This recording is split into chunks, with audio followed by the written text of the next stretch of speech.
Hello students, आप सभी का हमारे इस यूट्यूब चैनल में स्वागत है। स्टूडेंट्स, हम पेपर सॉल्व कर रहे थे टॉपिक्स एंड कैलकुलस का 2023-24 का फर्स्ट सेमेस्टर का ये पेपर है। क्वेश्चन 2 जो है आपकी स्क्रीन पर शो हो रहा है। हम क्वेश्चन नंबर 2 जो है इसी वीडियो में सॉल्व करेंगे। ठीक है, तो इसको सॉल्व करना चालू करते हैं। सबसे पहले हमारे पास f(x) किस तरह से डिफाइन है ये पता होना चाहिए हमें। ठीक है, तो f(x) जो है वो हमारे पास है f(x) equal to x upon mod x। ठीक है, if x not equal to 0 and 0 if x equal to 0। ठीक है, तो ये हो गया हमारे पास। अब f(x) को हम और भी डिफाइन कर सकते हैं। ठीक है, f(x) इक्वल टू देखो x अपॉन मोड x यानी कि 1 इफ x ग्रेटर देन 0। ठीक है, ये हो गया। एंड अगर इफ x इज नेगेटिव तो mod x will be minus x, तो ये हो जाएगा -1 if x less than 0 and 0 if x equal to 0। ठीक है, तो यहाँ से कॉन्टिन्यूटी पूछिए ना, डिफरेंशिएबिलिटी तो पूछेंगे भी नहीं क्योंकि कॉन्टिन्यूटी नहीं है। ठीक है, तो यहाँ से left hand limit x tends to 0 minus h and f(x) equal to 0 minus h पे फंक्शन क्या है -1। ठीक है, right hand limit x tends to 0 plus h f(x), तो ये है हमारे पास 0 प्लस h पे फंक्शन जो है 1 है 1। ठीक है, तो यहाँ से हम कह सकते हैं एंड f(0) इक्वल टू 0, तो यहाँ से left hand limit not equal to right hand limit not equal to f(0). ठीक है, तो यहाँ से कह सकते हैं फंक्शन जो है वो डिसकंटिन्यूअस है, डिसकंटिन्यूअस। एंड अगर हम टाइप ऑफ डिसकंटिन्यूटी की बात करें तो jump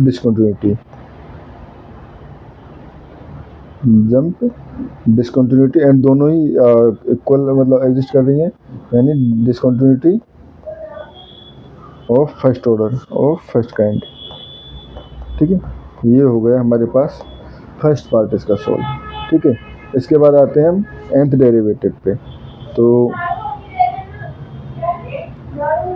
nth derivative of y equal to cos square x sin cube x। ठीक है, तो यहाँ से हमारे पास ये हो जाएगा। अब देखो cos square y equal to cos square x sin cube x है। ठीक है, तो पहले इसको हम sin x और cos x की फॉर्म में बदल लेते हैं क्योंकि sin x और cos x का nth डेरिवेटिव हमें पता होता है। ठीक है, अब आप यहाँ पे sin x cos x का nth डेरिवेटिव निकालने के लिए नहीं बैठोगे तो आपको फॉर्मूला याद रहना चाहिए। अगर पूछा गया है sin x का तो आपको निकालना पड़ेगा। दोनों ही तरीके एग्जाम में आपको क्वेश्चन पेपर में दिए हो जाते हैं। ठीक है, अब देखो cos स्क्वायर x को अगर मैं चाहूँ तो cos square x basically cos 2x equal to ये लिख सकता हूँ मैं cos square x minus sin square x। ठीक है, तो यहाँ से ये cos 2x equal to 2 cos square x minus 1 या cos square x equal to 1 plus cos 2x upon 2। ठीक है, ये हो गया। एंड sin क्यूब x के लिए हम sin 3x का फॉर्मूला यूज करेंगे। तो basically sin 3x equal to क्या होता है, sin 3x इक्वल होता है हमारे पास 3 sin x minus 4 sin cube x। ठीक है, तो यहाँ से मैं sin क्यूब x की वैल्यू, मुझे sin क्यूब x की वैल्यू चाहिए था, तो sin क्यूब x की वैल्यू हो जाएगी हमारे पास। मैं इसको इधर ले जाता हूँ, सॉरी इसको इधर ले जाता हूँ और इसको इधर ले जाता हूँ। ठीक है, तो यहाँ से हो जाएगी sin cube x equal to 3 sin x minus sin 3x upon 4। ठीक है, तो ये दोनों वैल्यू जब मैं यूज़ करूँगा तो ये हो जाएगा हमारे पास y इक्वल टू ये हो जाएगा 1 plus cos 2x 1 plus cos 2x upon 2। ठीक है, एंड ये हो जाएगा 3 sine x minus sine 3x upon 4, ठीक है। ये हो गया। तो यहाँ से ये हो जाएगा हमारे पास बेसिकली 1/8 तो बाहर आ जाएगा, ठीक है। एंड 3 साइन एक्स, ठीक है, कोई दिक्कत नहीं इसमें, ठीक है। 3 साइन एक्स साथ में ही इसका मैं जब मल्टीप्लाई 1 से करूँगा तो पहले 3 साइन एक्स का मल्टीप्लाई cos 2x से करूँगा तो ये हो जाएगा हमारे पास प्लस ये हो जाएगा हमारे पास 3 साइन एक्स cos 2x, ठीक है। एंड यहाँ पे हमारे पास माइनस साइन 3x का मल्टीप्लाई 1 से करूँगा तो माइनस साइन 3x, ठीक है। एंड ये हो जाएगा हमारे पास जब इसका मल्टीप्लाई साइन 3x का मल्टीप्लाई साइन 2x से करूँगा तो ये हो जाएगा हमारे पास ये हो जाएगा minus sine 3x cos 2x, ठीक है। तो अब यहाँ से हमारे पास जो फॉर्मूला है वो यूज़ करेंगे हम। अगर हम देखें 2 sine a cos b equal to 1 इसकी होता है हमारे पास sine a plus b plus sine a minus b, ठीक है। तो यहाँ से 2 के इक्वल करना है तो 1/2, ठीक है। तो यहाँ से हो जाएगा हमारे पास 1/8, ठीक है, 3 साइन x, ठीक है। अब इसमें हम पुट कर रहे हैं x, ये हो जाएगा ये b, ठीक है। तो यहाँ पे हो जाएगा प्लस 3/2 एंड ये हो जाएगा साइन 2x, ठीक है। ये हो गया sine 2x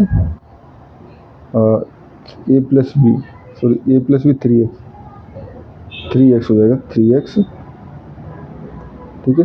and a minus B यहाँ पे x माइनस 2x, तो बेसिकली ये हो जाएगा माइनस का साइन x, क्योंकि a minus b basically x minus 2x minus x बच जाएगा, but sine minus theta equal to minus sine theta होता है, तो वहाँ से, ठीक है, माइनस साइन 3x, ठीक है। अब इसके लिए हम यूज़ करेंगे तो ये हो जाएगा हमारे पास माइनस 1/2, ठीक है, साइन 5x, ठीक है। तो a plus b and a minus b करेंगे तो यहाँ पे हो जाएगा ये a है ये b है, ठीक है। तो यहाँ पे आ जाएगा 3x प्लस सॉरी ये हो जाएगा ओनली प्लस साइन x, क्योंकि 3x माइनस 2x जो है वो 1x बच जाएगा, ठीक है। अब इसको मैं रीराइट कर दूँ तो देखो पहले साइन x के अगर कोएफिशिएंट देखूँ तो 1/8 यहाँ बाहर ही है, ठीक है। 3 साइन x एंड यहाँ से आ जाएगा माइनस 3/2 साइन x, ठीक है। एंड यहाँ से आ जाएगा हमारे पास इस टर्म से माइनस 1/2 साइन x, ठीक है। एंड इसके बाद साइन 3x, तो ये हो जाएगा हमारे पास प्लस 3/2 साइन 3x, ठीक है।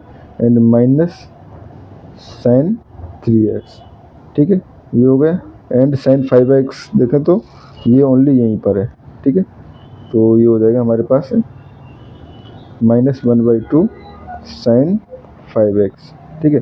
अब इसको सॉल्व कर दें और 1/8 के अंदर मल्टीप्लाई कर दें तो देखो ये 1 हो गया, सो 2 साइन x और ये 3, तो 1/8 साइन x, ठीक है। और ये हो जाएगा हमारे पास प्लस यहाँ से 3/2 माइनस 1, तो ये हो जाएगा 1/2, तो बेसिकली 1/16 साइन 3x, ठीक है। एंड ये माइनस 1/16 साइन 5x, तो ये इक्वल टू हो गया हमारे पास y इक्वल टू, ठीक है। अब जब y इक्वल टू हो गया तो हमें पता है if y equal to sine ax, ठीक है। अगर y equal to sine ax है तो yn इक्वल टू होगा हमारे पास a to the power n sine ax plus n pi by 2, ठीक है। तो यहाँ से yn इक्वल टू 1/8, ठीक है।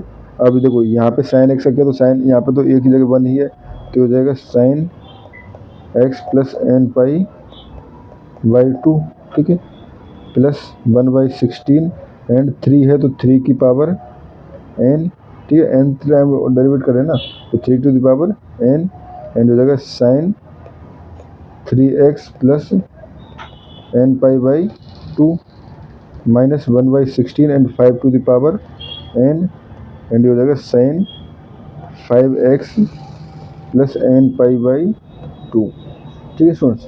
तो ये हमारे पास इसका nth डेरिवेटिव आ गया, y का nth डेरिवेटिव आ गया, ठीक है, जो हमसे पूछा गया था।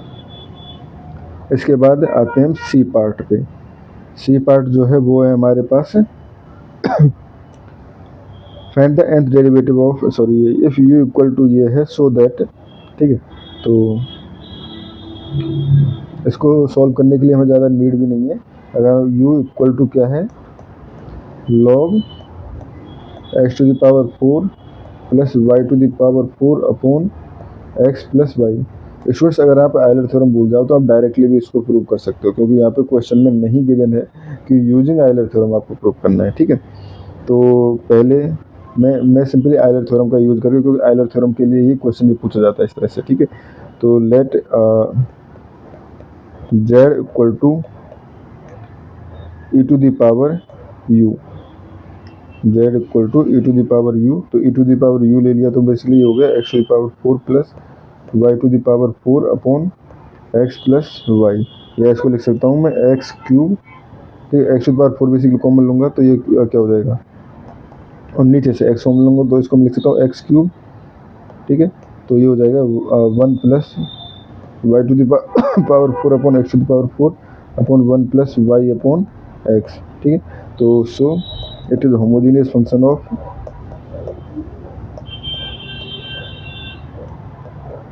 ऑफ ऑर्डर 3,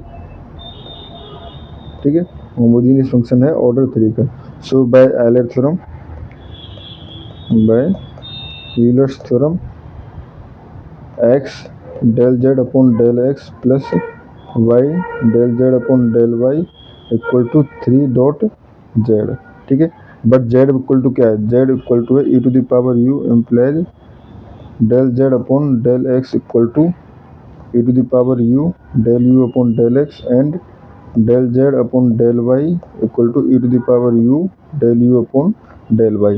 रिप्लेस कर दें तो ये हो जाएगा हमारे पास x del z del u upon del x e to the power u हमने कॉमन ले लिया, plus y del u upon del y, ठीक है, क्योंकि दोनों जगह से e to the power u common ले सकता है, और ये 3 e to the power u, e to the power u से e to the power u cut गया तो ये हो जाएगा हमारे पास x del u upon del x plus y del u upon del y equal to 3, hence proved, ठीक है स्टूडेंट्स। इस क्वेश्चन में इस पार्ट में हमें इतना ही करना था। Thank you.